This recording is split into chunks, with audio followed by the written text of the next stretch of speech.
revisar algo que por supuesto va a incomodar a muchos, pero la verdad es que la verdad nos hará libres. Entonces vamos entendiendo las cosas tal cual como son. En este caso, las impactantes contradicciones que hay entre lo que dicta la Biblia y lo que efectivamente termina siendo la Iglesia Católica. Atención, amigos míos, aquí es donde podemos encontrar de cómo comenzaron a generarse estas opiniones de los seres humanos que comenzaron a cambiar y a trastocar el designio de Dios.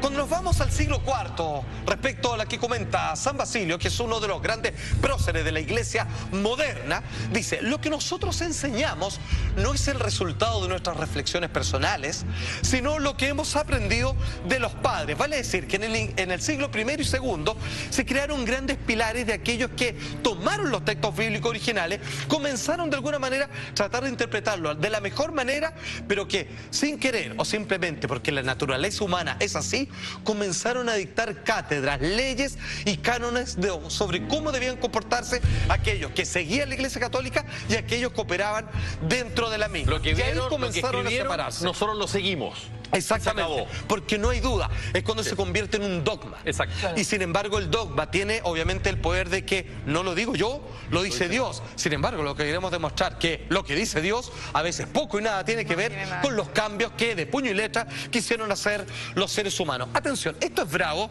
y esto usted lo puede corroborar y lo pueden consultar incluso con otras iglesias cristianas. Los 10 mandamientos, cuando Moisés lleva al pueblo israelita, ¿cierto?, liberado de los faraones egipcios. Finalmente, cuando es escrito el decálogo, la tabla de los 10 mandamientos, estoy hablando en estricto rigor, finalmente nos vemos que en el texto original dice: en el segundo mandamiento, tan importante como el primero, no te harás escultura. De hecho, debo decir, pequeño paréntesis, que hasta hace algunos años yo tengo perfecta memoria de que esto se enseñaba así. Sí. En Éxodo 20, versículo 4-6, dice, segundo mandamiento del decálogo: no te harás escultura, ni imagen alguna, ni de lo que hay arriba en los cielos, o sea, ni del propio Dios, ni abajo en la tierra. No te inclinarás ante ellas, ni les darás culto. Perfecto. ¿Qué es lo que dice ahí clarito?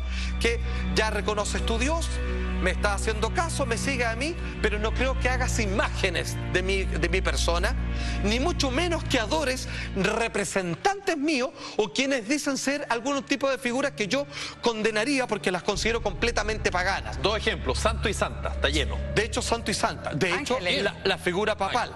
¿Sabes por qué esto en algún momento, como obviamente era peliagudo con respecto a lo que la Iglesia Católica trata de armar respecto a la venta de santitos, postales, cruces, adornos, merchandising varios, San Expedito, lo que tú quieras? Es que finalmente eso fue trastocado y se cambió. Y ese segundo mandamiento, cuando uno lo revisa en su Biblia, que tiene obviamente el velador, aparece lo siguiente. Dice ahí: no tomarás el nombre de Dios en vano. ¿Les suena? Te lo juro por Dios. Ahí le queda mucho mejor. Pues bien, ellos. por supuesto, porque eso es lo que te dice, claro, no jurar así, digamos, relajadamente. Lo juro por Diosito, por Diosito. Exactamente, no hacerlo por cosas banales, digamos, ni por cosas que uno no va a cumplir. Te juro, Dios, que no tomo más. No, mentira. ¿Cachai? Y todo lo demás. Sin embargo, antes no era así. Antes, en estricto rigor, había una petición tangente, completamente categórica, de que no vayas a hacer imágenes, tanto de representación mía, Dios del que hablaba, o de otras cosas a las cuales adores, a las cuales te inclines, te arrodilles, le reces, le pidas cosas. No vayas a hacer eso porque esto es tan importante como el primer mandamiento y como el resto de los otros 9.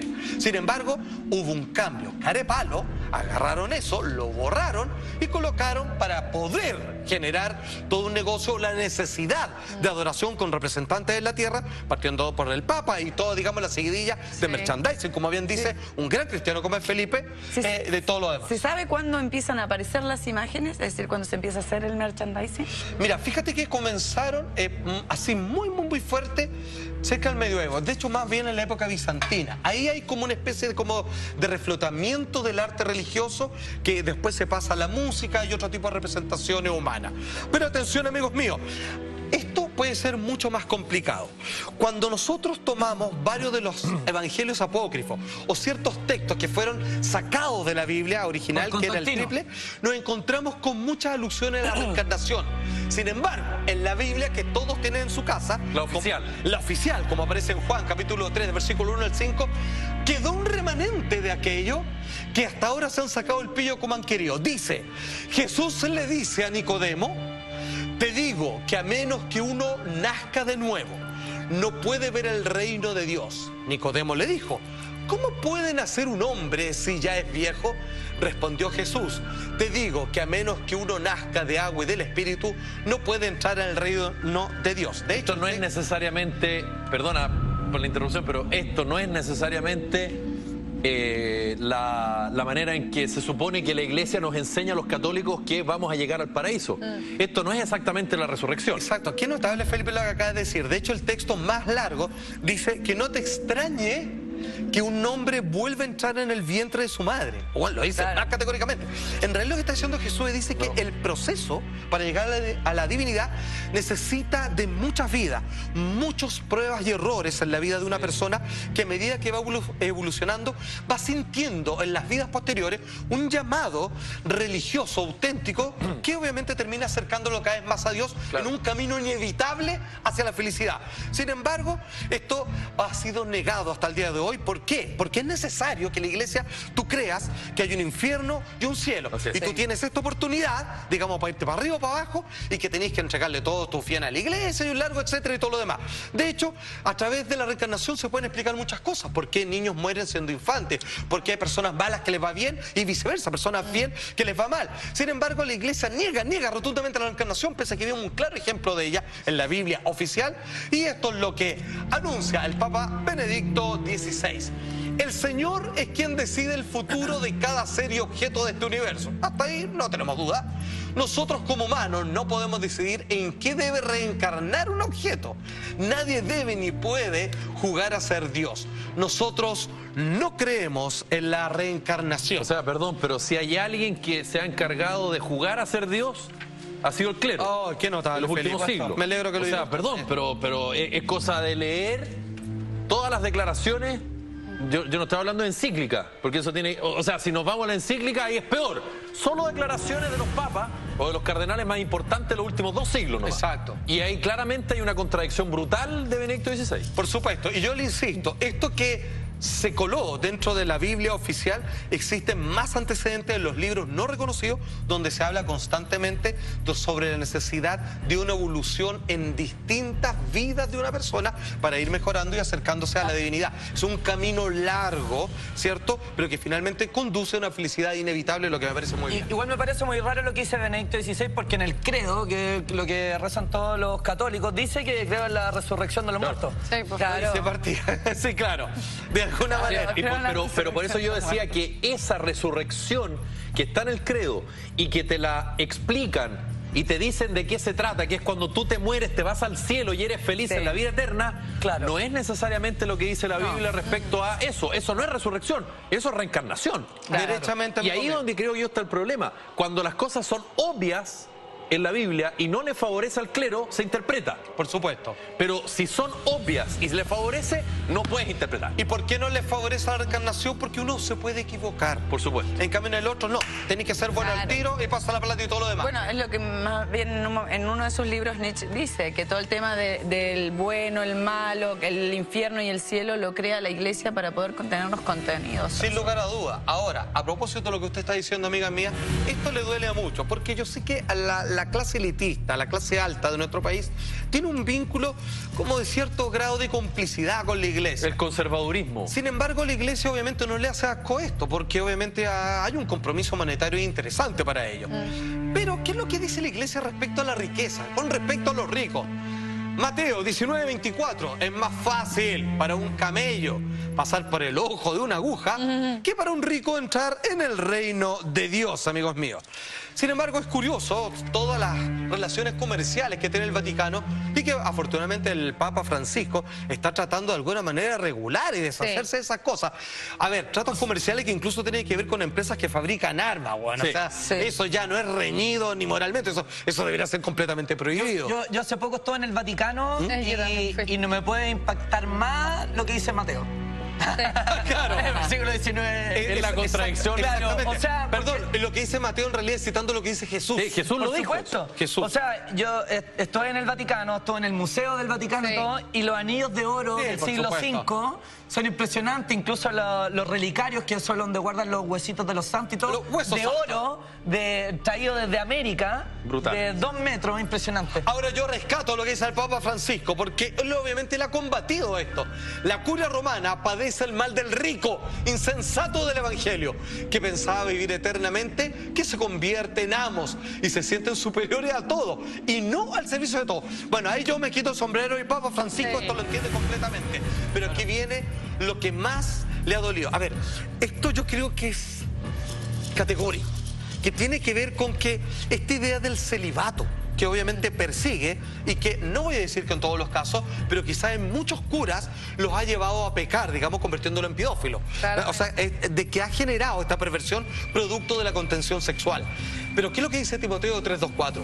Es necesario que el obispo sea irreprensible, marido de una sola mujer. Ojo, acá hay una invitación a hacer familia, señores. Sí. Para el hombre, el dueño y líder de eclesiástico, sobrio, prudente, que gobierne bien su casa, que tenga sus hijos en sujeción con toda honestidad. Y a todo esto debiera sumarle a lo que dice, obviamente, en el Antiguo Testamento, después de que obviamente el arca de Noé llega al monte Ararat. Por favor, Dios da una sola orden: crecer y multiplicados para todos, Así no es. que conviértanse en cura alguno. Pero atención, amigos míos, volvemos a escuchar las palabras de Jorge Medina cuando finalmente le preguntan ¿qué se necesita? ¿Cuál es el primer principio de divinidad del clero? Atención. La renuncia al estado matrimonial implica consagrarse en un estado de vida que recuerda lo que va a suceder después de la muerte y en la resurrección, cuando Jesús dice que en el reino de los cielos ni las mujeres tomarán marido, ni los maridos tomarán mujer.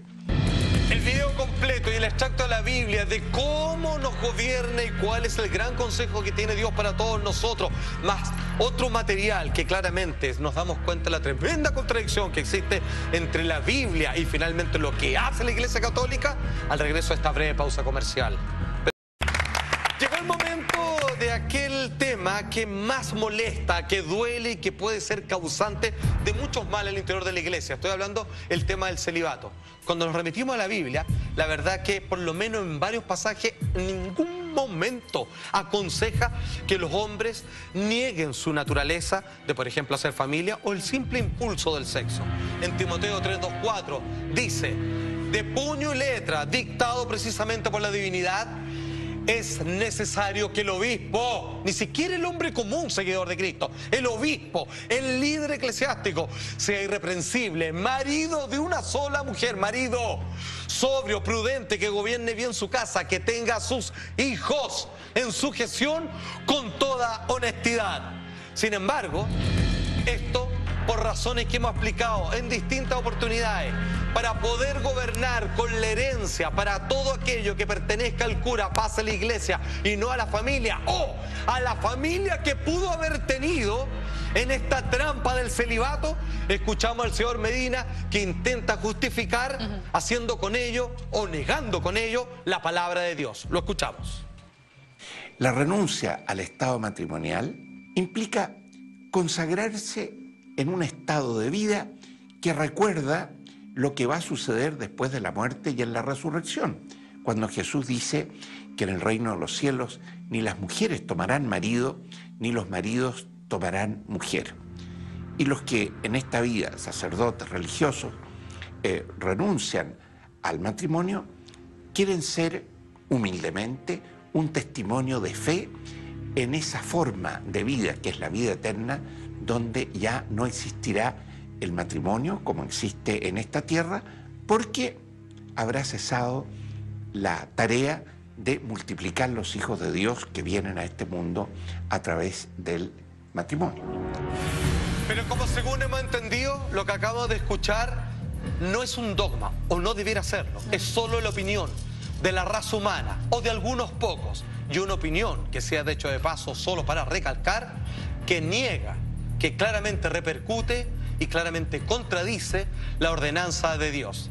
Ojo con a quién sigue usted, porque la verdad quizá usted sea un cristiano de tomo y lomo, pero la verdad es que no tiene que hacer caso de todo lo que le dicen ciertas instituciones eclesiásticas, porque a veces el propio enemigo se encuentra en ello. Ustedes.